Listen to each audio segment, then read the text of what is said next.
do you say this dog is pretty?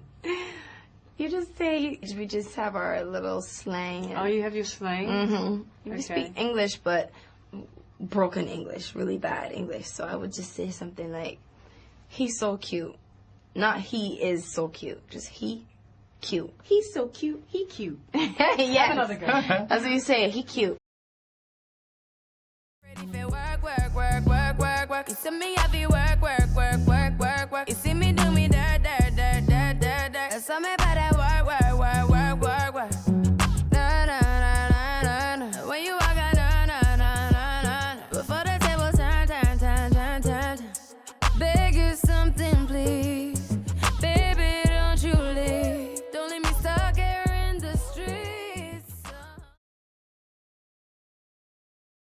Better call the calling off for.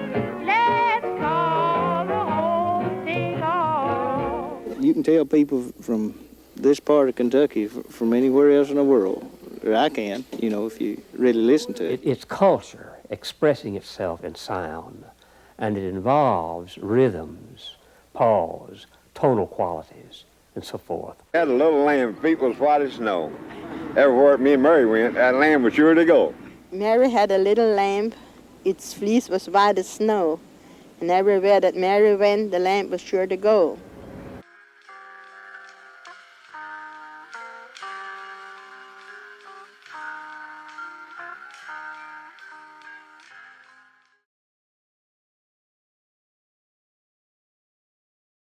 So they're regional dialects, and they're also, however, social and ethnic dialects. And within ethnic dialects within the United States, African-American vernacular English, the vernacular English of African-Americans, is one of the most distinctive and certainly one of the most studied varieties. I was on the floor. Girl, yes, she was pooping at that concert, huh? But Yeah, y'all but ride on that gondola? Girl, yes, Wendy, that's too scary. The reason this is of immediate interest to me this particular time is because of the testimony of Rachel Chantel. Are you saying that what the jury just heard was you saying, I could hear it was Trayvon? Yes, sir.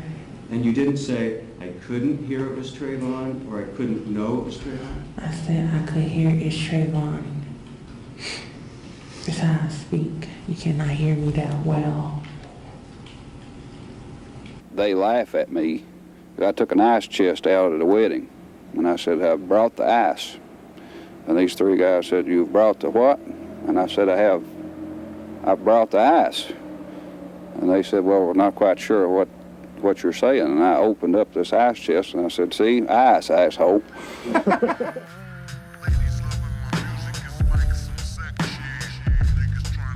On the mic like it's a dick. We heard from juror Beat 37 later on that she said a lot of the times we couldn't understand her. And then she also said, you know, we didn't find her credible.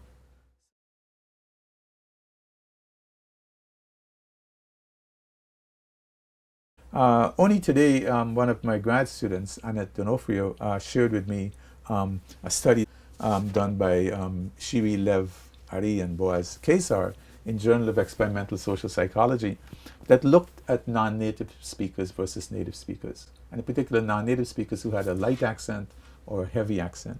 And it turns out that if they just say they're relaying a message, like for instance if they say, you know, ants don't sleep, I mean, who knows whether it's true or not. But it turns out that if a native speaker says it, then people tend to think that that's true, a high percentage of the time. But if they have a mild or heavy accent, then people think it's not true, okay?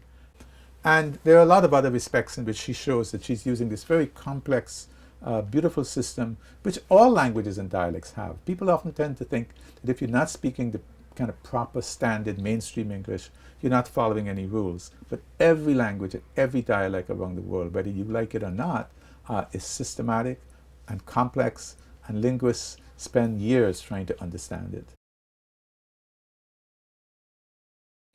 I used to tell hoes I was dark light or off-white, but I'd fight if a nigga said that I talk white.